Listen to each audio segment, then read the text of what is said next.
Welcome to Egg Cookery. We're going to start with the means of frying an egg. It's much easier to use pan spray, but what happens is that the pan spray burns and turns your egg all brown. So we're going to use canola here and get a little bit of oil in the pan. We're going to get the pan nice and warm. Make sure the oil is surrounding all over.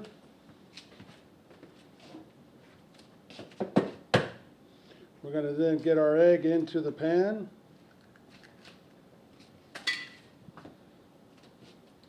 So as you can see, the egg is starting to cook around the edges and the white is starting to set. The yolk is going to take a little bit of time to get it to where it's going to cook all the way through. So part of that is that it nice and slow, nice and easy. One of the things we do is for homework for students when they're in this class is we have them cook an egg at low heat, at medium, and at high. And what the students have found overall is that cooking on medium is actually the best way to go. You notice that the egg is free flowing in the pan and it's moving around, and that's what you want to see so that the egg cooks evenly. If the egg sticks to the pan, then it's going to burn. Okay? So now we've got the egg white pretty well set on the outside. Now we're just letting it go to where it's going to cook on up towards the yolk. Now, if I wanted to do over easy, this would be the perfect time to flip the egg. And we're going to take the egg, push it to the back of the pan. And as it gets to the back, you're going to pull it and flip it. Okay, now we've gone from sunny side up to over easy. Okay? So with that being said, we're going to take the pan so that it stays over easy. Turn off our heat.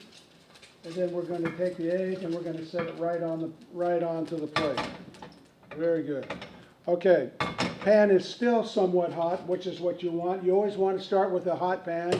If the pan is too cold, what you're going to find is that the egg is going to stick and not do anything as far as moving. Since it's still hot, I'm not going to turn it on quite yet. I'm going to take another egg. I'm going to put it into a bowl. We're going to whisk it. Now, normally a lot of people use a wire whisk, and a wire whisk is great for whipping of cream and egg whites, but when it comes to making of scrambled eggs, you get more air with a fork than you would with a whisk, believe it or not. So we're going to take the egg.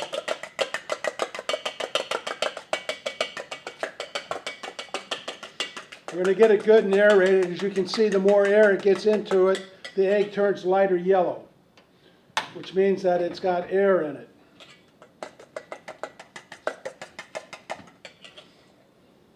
Okay, make sure our oil is good and hot.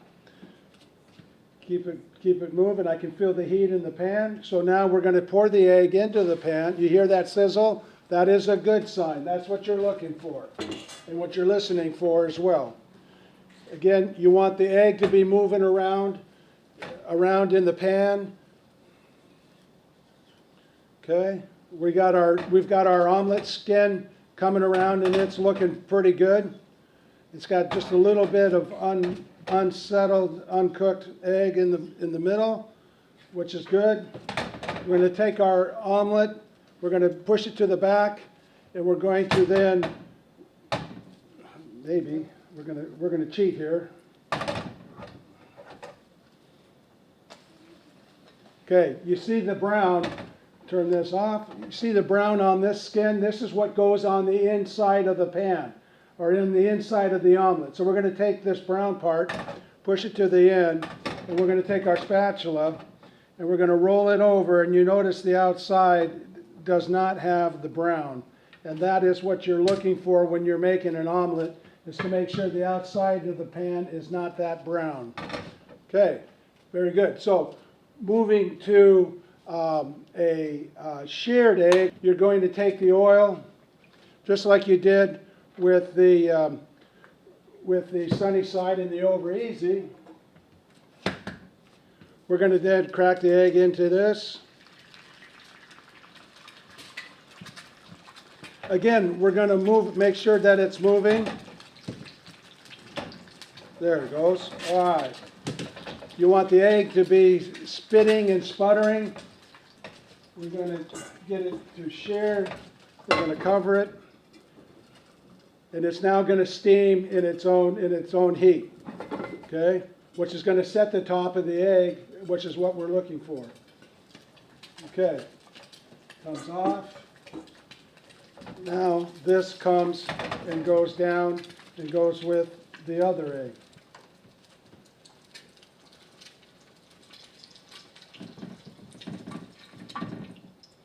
Okay. Now moving toward poaching of an egg. One of the things you'll notice is that the water in the pan it's hot. You see the steam. The surface is somewhat stable, which is what we're looking for. And we're going to acidate the water with a little bit of vinegar.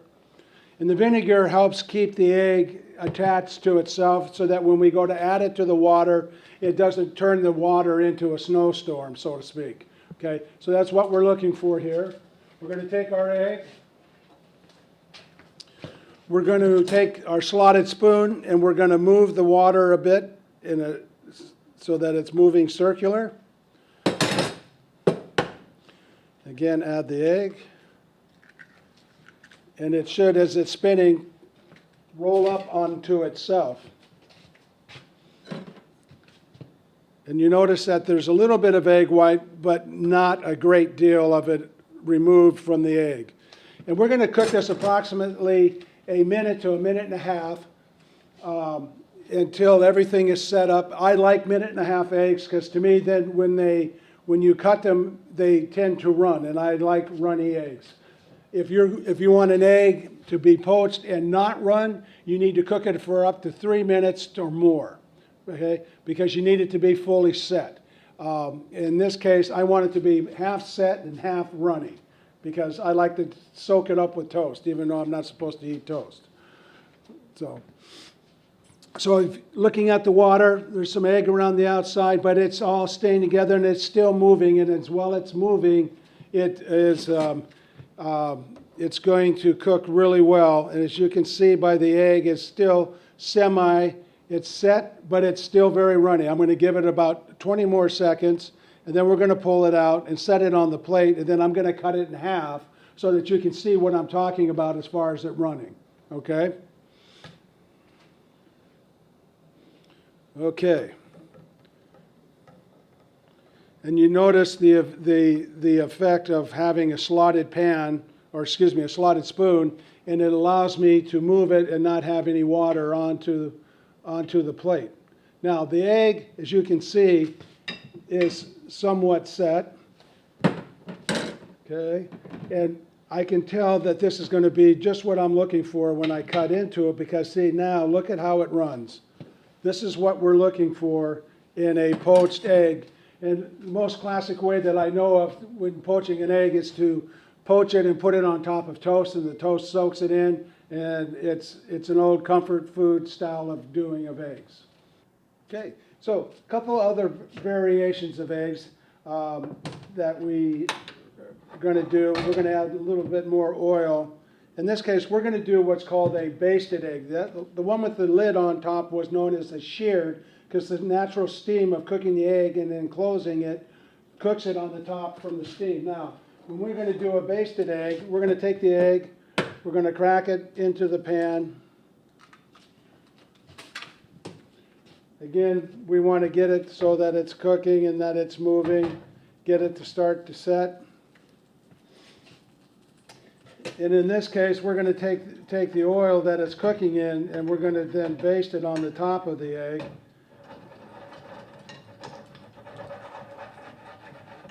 The most common way to do a basted egg is to do it with bacon fat. Cook your bacon in your pan ahead of time. Get it rendered, get it cooked down, and then take the fat that's left over, crack the egg into it, and baste it over the egg. It's what you would call down home Southern comfort style of eggs. And you can hear it spitting and sputter. And that's what we're looking for, is to cook it on top as well. You can see that the yolk is starting to set. And now we've got it basted, and then we're going to then add it to our display down here with the other eggs that we have. Okay, so now if I took an egg and I wanted to cook it, I would scramble it like I did for the omelet. I would put it in what's called a cockle, and I would then pour the egg mixture into this, and then in turn I would then bake it in the oven. Okay, and so the dish is named after, or the egg dish is named after the actual casserole dish that it's cooked in. Now, going back to the poached eggs for a second, if I was going to do poached eggs for a big party, say 50 to 100, 200 people, I'm going to need to cook eggs and get them in the water fairly quick. So what I'm going to do is, instead of cracking them in one at a time, I would take the eggs, I would crack them into the cups, and then when I get ready to cook them, I would take the cups and I would then pour them into the water. They would cook, and if I would cook them halfway, then I would then put them into ice water and stop the cooking so that I can continue to then, I would use them for the next day, put them into a pan, re-dunk them all at one time, or put them into a steamer for 10 seconds, bring the temperature of the eggs back up to service level, and then I would then continue on, put them on to either my toast, my muffin, what have you, okay? So there's always a way to do eggs and other dishes for big parties. You just have to change the way in which you put them together, okay? All right. In this session, we're going to talk about eggs in cocotte. And what we have here is we have a ramekin, and I lined this, and I took room temp butter and I lined it, and then I chopped up fresh dill, and I put it inside and shook it around and coated it, then shook out the excess. And so then what I'm going to do to finish this dish is we're going to take it, we're going to crack an egg into the ramekin, making sure that the yolk stays whole. Okay, I'm going to come up here. I'm going to add it to my pan, which has boiling water in it, and the water must be boiling.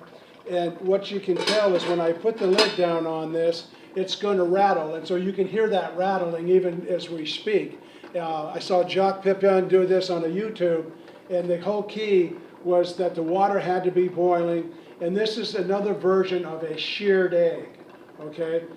Except that it's done in a small ramekin, and we're going to let it go for about 3 to 4 minutes till it's fairly well set, just like you would with a poached egg, but it takes a little bit longer because it's in the cup.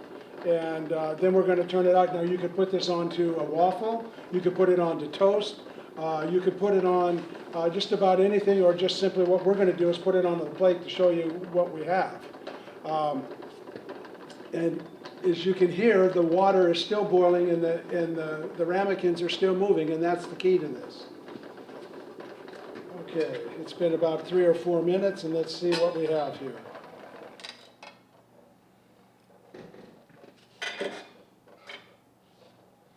Loosen the egg from the ramekin.